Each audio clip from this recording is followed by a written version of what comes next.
है। मौला अली के पास है, या अली आपको खलीफा बनाना है। इमाम ने कहा मुझे खिलाफत का शौक़ नहीं है, मैं नहीं बनना चाहता।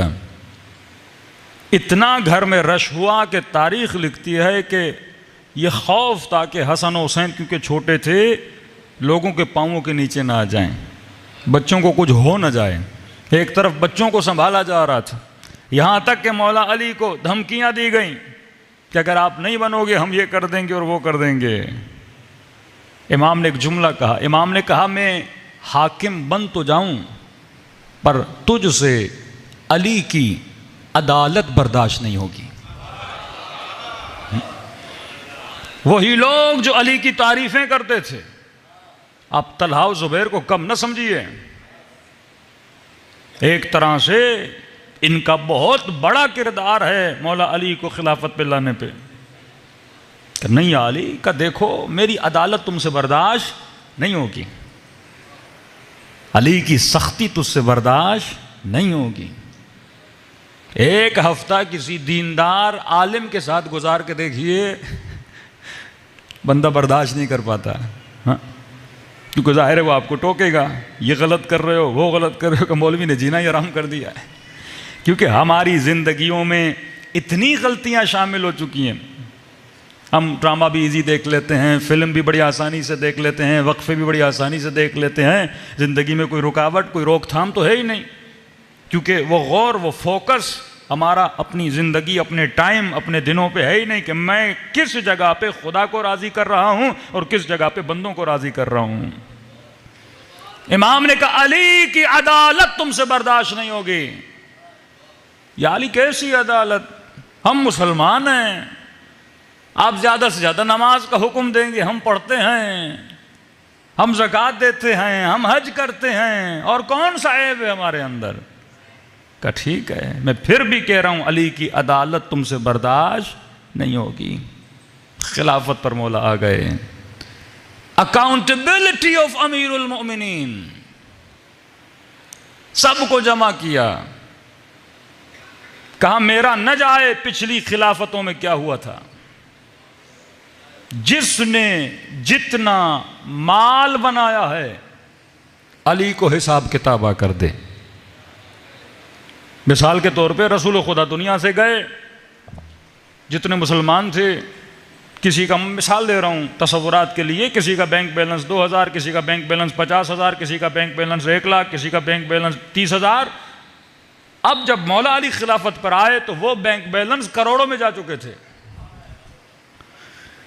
जुबैर की मिल्कियत को जब मौला ने देखा, मक्के में अलग घर, मिस्र में अलग घर, जुबैर जब दुनिया से गया करोड़ों की तादाद में उस जमाने में जुबैर अपनी माल और मिल्कियत छोड़ के चला गया था। और इमाम ने कहा जब हमने इस्लाम लाया था बदन पे सिर्फ 2 कमीज़ें थी और हमारे पास क्या था, क्या हाल था मुसलमानों का जब इस्लाम आया। तो इमाम ने कहा हिसाब व किताब दो।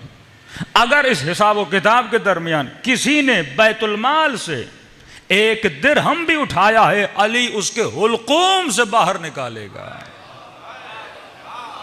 ये किसी के बाप का माल नहीं है, ये बैतुल माल का माल है।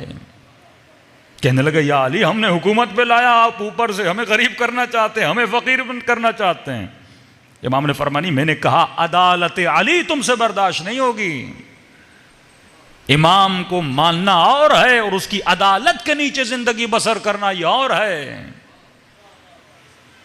आए मौला के पास, मीटिंग रखी, देखिए या अली, आजकल हुक्मरान कहते हैं ना एनआरओ, तो अली से एनआरओ मांगने आए कि या अली एनआरओ चाहिए हमें। क्या चाहिए? कि देखिए पिछली हुकूमतों में जिसने जो बनाया उससे आपका लेना देना नहीं है। आपकी हुकूमत में, कसम है आपकी हुकूमत में, अगर हम हेरा फेरी करें, अगर कोई गलत पैसा इधर से उधर हो जाए तो जो सजा आप देंगे हमें मंजूर है। इमाम ने कहा मैं अली हूं। अदालत का मतलब यह नहीं कि मेरी हुकूमत में नबी से लेकर अब तक, क्योंकि ये अली को उस दिन इमाम समझ रहे थे, अली तो तब से इमाम थे जब नबी दुनिया से जा चुके थे।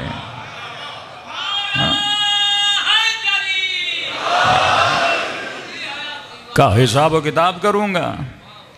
और समझाने के लिए, क्योंकि जब ये एनआरओ मांगने गए थे तो मौला अली कंबर को कहा कि चिराग को बुझा दो, हिसाब किताब चल रहा था, देखा चिराग बुझा दिया, कंबर दूसरा चिराग जलाओ। फिलोसॉफी ऑफ अमीरुल मोमिनीन समझ, या अली ये क्या कर रहे हैं, एक चिराग बुझा रहे हैं दूसरा चिराग जला रहे हैं, कहा देखो ये चिराग है बैतुल माल का, और मैंने तुमसे पहले पूछा बात हुकूमत की करने आए हो या अपने ज़ाती मामलात डिस्कस करने आए हो? मतलब बैतुल माल की बत्ती जलती रहे और 10-10 घंटे हम अपने घर की बातें करते रहें, मतलब सरकारी बत्ती जलती रहे और ये जनाब सरकारी फ़ोन से अपनी बीवी के साथ 3-3 घंटे बातें कर रहा है, खाना क्या बना है? ये फ़ोन तुझे इसलिए दी गई है कि तू घर को फ़ोन करे, ये ऐसी इसलिए दिया गया है ताकि तू रिश्तेदारों को लाके बिठाए, सरकारी बोर्ची तुझे इसलिए मिला है ताकि तू पूरे ख़ानदान को खाना बना के खिलाए, ये तनख्वाह कहाँ से मिल रही है? बैतुल माल है ना। ये सारे हुक्मरान जहन्नुम की आग में क्यों जलेंगे? क्योंकि ये बैतुल माल से, अवाम के टैक्स से, अवाम के पैसे से अपनी जात पे खर्च करते हैं। अली वो हाकिम था, चिराग बुझा दिया, कहा ये पैसा अली की जात का नहीं है, बैतुल माल का है, और बैतुल माल के चिराग के नीचे जो हिसाब किताब हो रहा है वो भी बैतुल माल का है। जब तू मेरे साथ जाती डिस्कशन करने आया है, दूसरा चिराग और उसके अंदर जो तेल है वो अली ने अपने पैसों से खरीदा है। तलहा ने जुबैर को देखा, जुबैर ने तलहा को देखा कि अली से क्या बात करने आए हो जो चिराग नहीं जला रहा? हाँ क्या बात? या अली मसला यह है कि फलां जगह पे हमें गवर्नर बना दीजिए। इमाम ने कहा क्यों तुझे गवर्नर बनाऊं? मैं सलाहियत की बुनियाद पे बनाता हूँ, इस्तिताअत की बुनियाद पे बनाता हूँ। नहीं या अली हमने आपकी बड़ी मदद की थी हुकूमत लाने में। इमाम ने कहा मैंने थोड़ी कहा था मुझे हाकिम बनाओ, तुम ज़बरदस्ती मेरे पास है अली हाकिम बन जाओ। तो फरमाया अदालत अली की वजह से अली से दुश्मनी हो गई।